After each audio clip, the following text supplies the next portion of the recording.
네, 2025년 8월 16일 이정훈입니다. 저는 앞에서 이재명 대통령이 역적짓을 하고 있는 거 아니냐 이런 의심을 한다고 분명히 밝혔습니다. 이제 좀 더 강론적으로 보겠습니다. 대한민국 원전을 죽이고 있는 역적 이재명을 고발한다. 제목을 이렇게 뽑았습니다. 왜냐고요? 그는 어마어마한 돈을 들여서 고속도로를 닦겠다 그랬습니다. 물론 에너지가 달리는 에너지 고속도로입니다. 그런데 이 에너지 고속도로에는 고속도로를 닦으면 거기에 속도 빠르게 자동차들이 달리면서 물류를 해야 되는데 구루마 내지는 자전거 정도밖에 못 다닙니다. 이런 걸 그런 자전거 도로 구루마 아시죠? 우마차 같은 거. 우마차가 다니는 그런 고속도로를 닦기 위해서 80조를 쓴다고 합니다. 이거는 대한민국 재정을 허투루 써서 대한민국을 망하게 하자고 하는 작전입니다. 정말 이재명이란 대통령 역적이 아닌지 자세히 보셔야 됩니다. 8월 14일 수석비서관회의에서 이재명 대통령은 온실가스 감축 목표를 달성하려 하다 보면 전기 요금이 오를 수밖에 없다. 적극적으로 국민에게 이를 알려 이와 동의를 구해야 한다 그랬습니다. 자, 온실가스 지금 CO2가 나옵니다. 너도 나도 집에서 회사에서 자동차 몰면서 CO2 나오죠. CO2 때문에 자꾸 지구 온도가 뜨거워져요. 그래서 이 CO2를 줄여야 됩니다. 온실가스를 줄여야 돼요. 우리도 줄이기로 했습니다. 온실가스가 많이 나오는 데가 어디냐? 발전소입니다. 화력발전소 많이 나옵니다. 등등이 나옵니다. 그래서 이 CO2가 안 나오는 거를 발전을 하는 방법이 뭐가 있는가 하면 첫 번째는 신재생이 있어요. 태양광 갖고 발전하게 되면 CO2가 안 나오죠. 수력발전 안 나옵니다. 또 풍력도 안 나옵니다. 근데 원자력도 하나도 안 나옵니다. 근데 이재명이라고 하는 대통령은 원자력이 CO2가 안 나온다는 얘기는 절대로 하지 않으면서 수력도 물론 얘기 안 합니다만 태양광하고 풍력이 CO2가 안 나오니까 이 태양광하고 풍력 발전을 해서 이것이 단가가 높다. 근데 여기서 나온 전기를 써야만 된다라고 이렇게 수석 비서관 회의에서 이야기를 하고 전기요금이 오를 수밖에 없다. 그리고 국민한테 이걸 알려라. 동의를 구해라. 이렇게 얘기를 했습니다. 그러면서 이제 대한민국 서해안 쪽을 중심으로 태양광 발전하고 풍력 발전을 하면서 서해안에다가 이제 그 태양광 발전소라든지 풍력 발전기에서 전기를 생산하면 그 전기를 받아와야 되잖아요. 우리 전기는 서울 수도권에서 많이 씁니다. 서울로 보내야 되잖아요. 송정만을 깔아야 되는데 이게 이제 전기의 고속도로, 에너지 고속도로죠. 이 전기 고속도로 결국은 송전선입니다. 송전선. 여기에 72조 8천억을 투자하겠다. 뭐 그런 계획인 것 같아요. 그런데 앞에 한번 제가 말씀드렸지만 태양광은 밤에 발전 못합니다. 풍력은 바람이 안 부으면 발전 못하고 바람이 너무 세도 못합니다. 그러니까 이거는 어떨 땐 전기 생산이 조건이 좋으면 많이 나오다가 어떨 땐 제로가 나오죠. 그러니까 그 중간에 뭘 해야 되는가 하면 배터리를 하나만 넣어가지고 전기 저장 장치 ESS라고 하는데 거기다 저장을 했다가 많이 돌 때 저장했다가 얘가 생산 못할 때 보내주고 이렇게 ESS가 있어야 돼요. 그러니까 그 ESS가 굉장히 비쌉니다. 발전 단가도 비싸요. 이제 이렇게 해서 송전 선로를 만들어서 그렇게 보내온 전기를 우리 국민이 쓰고 기업이 써야 되니까 전기값이 올라가는데 이거 국민들이 감수해야 된다. 이렇게 합니다. 왜? CO2 생산하면 안 되니까. 근데 CO2 생산을 안 하는 발전 중에 가장 좋은 게 원자력이 있습니다. 원자력은 지금 제일 싸요. 수력이 아마 제일 쌀 텐데 수력은 전기 생산이 얼마 안 되니까 수력 빼고 나면은 화력보다 싸고 제일 쌉니다. 하여간 태양광 이런 거에 비하면 3배 내지 5배 정도 쌉니다. CO2 전혀 안 나와요. 세계 최고의 기술을 갖고 있어요. 그러면 우리나라는 CO2를 줄이기 위해서는 원전을 많이 지어서 그거 하게 되면 전기값도 내려가고 CO2 생산 안 되고 딱 좋거든. 근데 이재명은 안 하겠다는 거야. R200 Renewable Electricity 신재생으로 생산한 전기를 100% 쓰겠다. 이걸 펼치겠다는 거거든요. 그래서 전기값 올리겠다는 겁니다. 전기값 올리면은 자, 우리는 대한민국 원전 기술은 세계 최강인데 이 기술을 놓치게 되죠. 북한은 핵이 있는데 우리는 핵이 없고 원전 기술이라도 갖고 있는데 이걸 버리게 되죠. 이 원전 기술을 갖고 나중에 정 안 되면 원폭이라도 만들어 볼까 기대하는데 이걸 아예 못하도록 이게 바라는 건 이북의 김정인의 꿈인데 이걸 지금 이재명 대통령이 대신해 주고 있는 겁니다. CO2도 없앨 수 있고 마지막 경우에 우리 국방도 할 수 있는 거를 꺾어버리는 게 이재명이에요. 그러면서 신재생으로 해서 비싼 전기를 국민들이 쓰도록 설득을 하라 그러는데 그게 말이 됩니까? 미쳤어? 왜 우리가 비싼 거 먹어야 돼? 이제 앞으로 AI를 사용하게 되면 전기를 많이 필요합니다. 그리고 데이터 센터도 많이 필요하고 그리고 우리 앞선 방송에서 말씀드렸지만 우리 포항 포스코, SK 하이닉스, 삼성전자, 현대차 이런 데 전기 어마어마하게 씁니다. 그런 큰 회사들이 이 비싼 전기를 사서 생산을 하게 되면 제품 단가가 올라가서 수출이 안 돼요. 지금 미국이 상호관세 15% 때리고 있는데 원가까지 올라가게 되면 우리 기업 다 죽이는 거지. 이건 고의적으로 대한민국을 망하게 하려고 지금 이재명 대통령이 작전을 쓰는 겁니다. 이건 이북의 지령이 아니면은 이북은 이렇게 하라고 지령하겠지. 이북의 지령이 아니라면 이 사람은 진짜 역적입니다. 이북의 지령이라도 그럼 역적인 거고. 지금 기업들의 사정은 속사정은 어떤가 하면 삼성전자 같은 데서는 그 자기네 계열사인 삼성물산 건설 부문이 현대건설, 대림건설 이런 데과 더불어 원자력 발전소를 많이 지어본 기업이잖아요. 그러니까 그들은 원자력 발전소가 안전하다는 걸 알아.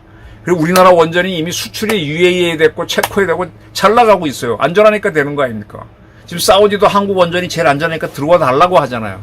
근데 단 조건은 자기네들이 재처리할 수 있게 해달라고 해서 지금 수출이 잘 안 될 뿐이지. 우리나라 원전이 세계 최고예요. 그러니까 기업들은 저 신재생으로 생산한 비싼 전기를 사가지고는 경쟁력이 없으니까 자기 스스로가 원전을 짓고 싶어. 원전을 자기네 계열사를 통해 지으면 되는 거 아니에요. 원자로는 두산 에너빌리티가 지어줄 거고 돈 주고 사면 되고 그 다음에 운영은 한국전력 한수원이 와서 대신해주면 그럼 자기는 싸게 생산해서 물건 만들어 수출하면 좋잖아요. 지금 대한민국 기업들은 다 원전을 스스로 하고 싶어 합니다. 이러다 보니까 지금 우리나라에서는 APR 1400하고 OPR 1000이라고 하는 한국형 원전이 있습니다. 요거를 제작해주는 회사가 두산 에너빌리티예요. 과거에 두산 중공업. 이 두산 에너빌리티를 문재인 정권 때 거의 다 죽여놨었어요. 근데 그 기업이 아직 살아남아 있는데 이 두산 에너빌리티가 자기 고유의 원자로를 가질까? 현재 APR 1400, OPR 1000은 대한민국 정부가 소유권이 있는 겁니다. 근데 미국의 웨스팅하우스 같은 경우는 AP1000하고 고유의 모델이 있잖아요. 그렇게 만들까 생각했는데 두산 에너빌리티가 포기했습니다. 대한민국 화장품 회사 중에서 가장 매출이 큰 회사가 어디입니까? 과거에는 아모레 패시픽이 넘버원이었어요. 아모레 패시픽이 굉장히 잘 나갈 땐 좋았는데 지금은 저는 콜마로 알고 있습니다. 콜마라는 회사는 뭐냐? 화장품만 만들어. 근데 자기는 브랜드가 없어. 아모레 패시픽도 자기네 공장이 있는데 아모레 패시픽보다 더 싸게 만들어서 제품을 줘. 그러면 걔네들은 그걸 자기네 제품, 그러니까 내가 원하는 제품이 요건데 요거를 아모레 패시픽에서 만드는 것보다도 콜마가 더 싸게 만들어주면 콜마 걸 가져가겠죠. 그러니까 원하는 대로 다 만들어주는 제조업체가 되는 거야. 그러니까 아모레 말고 또 어디 뭐 피어리스카 해줘. 또 일본의 유명한 그 화장품 회사 그럼 거기도 만들어줘. 프랑스도 해줘. 이렇게 해서 콜마가 어마어마한 기업이 됐어요. 지금 두산 에너빌리티는 내가 고유의 원전 모델을 만들면 그것만 팔아야 되잖아요. 그럼 세계랑 경쟁하는데 세계 모든 기업들이 원전을 갖고 있는데 걔네들이 원전을 싸게 만들고 싶은데 두산 에너빌리티만 더 싸게 해준다면 거기다 맡길 거 아닙니까? 그래서 그렇게 하려고 원자력계의 콜마가 되려고 하면서 웨스팅하우스에 AP1000 만들어달라면 그것도 만들어주고 한국의 APR 1400도 만들어주고 뭐 프랑스가 원한다 그러면은 EPR 1600도 다 만들어주겠다는 거예요. 그리고 SMR이라고 소형 모듈 원전이 앞으로 신대는데 한국형 소형 모듈 원전을 한국원자력연구원이 만드는데 거기서 원하면 만들어주고 두중은 에너빌리티는 자기네 고유 모델을 안 만들어. 그러면 그런 두산 에너빌리티가 있으면은 자 만약에 포스코에서 야 우리는 한 1700짜리가 필요한데 만들어주면 돼. 삼성이 우린 1000짜리 만들어주면 돼. SK 우리는 900짜리 만들어주면 돼. 이렇게 만들어주면은 CO2도 안 나오고 기업들은 단가가 뚝 떨어지니까 경쟁이 있고 한국 경제는 잘 나갑니다. 그리고 원자력 기술이 점점 발달해가지고 사용의 헬륨을 쌓아놓고 있다 보면 급하면 그거 갖고 재처리해서 핵무기도 만들 수 있고 안보도 할 수 있고. 요거를 탁 틀어막겠다는 게 이재명이야. 온실가스 감축 목표 달성을 위해서 전기료 요금이 올라갈 수밖에 없으니 국민들에게 알리고 동의를 구하라고 수석비서관에게 지시하고 있어. 이거 간첩질이죠. 역적질이죠. 두산 엘리베이터를 죽이고 북한에 대해서는 이도 번거도 안 해. 북한에 핵이 있기 때문에 북한하고 잘 지내야 된다는 얘기만 할 뿐이지 북한 핵을 없애는 방법은 생각도 안 하면서 대한민국 원전을 없애는 방법은 이렇게 교묘하게 얘기하고 있다고요. 한국 경제를 다 때려잡는 거지. 자, 이거 설명을 드릴게요. 이 발전소에도요, 경제의 법칙이 있습니다. 자, 우리나라 이제 요즘 더울 때 에어컨 켜니까 전기 생산량이, 전기를 많이 쓰죠. 겨울에는 좀 덜 쓰죠. 전기가 일정하다 그러면 발전소 딱 맞춰서 그것만 돌리면 되는데, 여름하고 겨울이 차이가 많이 납니다. 그러면 여름 피크타임 때만 따로 돌리는 발전소가 있어야 되죠. 그러니까 발전소도 항상, 최악의 경우에도 항상 쓰는 전기가 있잖아요. 그걸 기저부하라고 합니다. 그거 생산하는 게 있고, 그 다음에 쫙 늘었다 줄였다 하는 거는 이 첨두부하, 피크타임이죠. 거기에 맞춰서 생산하는 게 있어요. 그건 이제 껐다 켰다 하는 발전소가 있어야 돼요. 그래서 발전소도 여러 종류가 필요합니다. 이 껐다 켰다 하는 발전소의 대표가 양수발전소입니다. 낮에 저 강물을 퍼올려요. 한 600m 산 위로 올렸다가 백록당 같은 데 탁 가다 놨다가 갑자기 전기가 부족해. 그럼 그 물을 600m를 떨어뜨리면은 워낙 낙차가 크니까 발전량이 많아가지고 하루 정도 원자력 발전소만큼 전기를 생산합니다. 그러면 그날을 아주 전기 급한 날 하루를 때우죠. 그리고 또 아주 더운 날이 지나고 밤이 되면은 전기 덜 쓰잖아요. 그때는 남는 전기가 거꾸로 물을 퍼올렸다가 그 다음날 대비했다가 또 부족하면 돌리고 이런 식으로 하는 겁니다. 그리고 LNG 가스 발전소를 준비했다가 막 필요할 때만 막 그걸 돌려서 전기를 생산해주고 그건 원가가 좀 비싸요. 그 다음에 평소에는 안 돌리는 거죠. 이렇게 움직이는 게, 그래서 항상 이 발전소에는 기저부하를 담당하는 게 있고, 그 다음에 막 피크 때 올라가는 걸 대비하기 위해서 LNG 발전소나 양수 발전소를 준비합니다.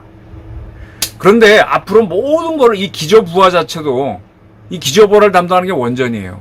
제일 싸게 쫙 깔아주고, 양수나 이런 거는 비싼 거, LNG 비싼 거는 급할 때만 쓰니까 값을 떨어뜨리는 거죠, 전기값을. 근데 앞으로 원전을 못하고 태양광하고 풍력으로 기저부하를 하게 된다 그러면 그놈들은 들쑥날쑥 생산을 하니까 걔네 생산하기 너무 많을 때는 저장을 해야 되니까 ESS, 배터리가 필요하고 배터리 비용이 굉장히 비쌉니다. 그리고 또 이것들이 안 돌아갈 때가 있어요. 배터리에 저장한 걸 다 보냈음에도 불구하고 날씨가 계속 나빠서 태양열을 못했다. 그럼 큰일 나잖아요.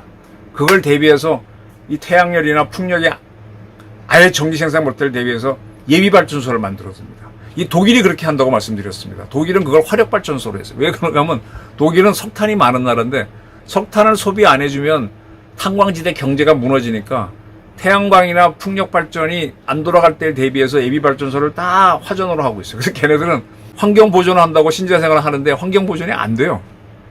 우리도 만약에 신재생을 한다 그래서 태양광 뭐 한다 그러면 또 백업 발전소를 다 만들어야 돼.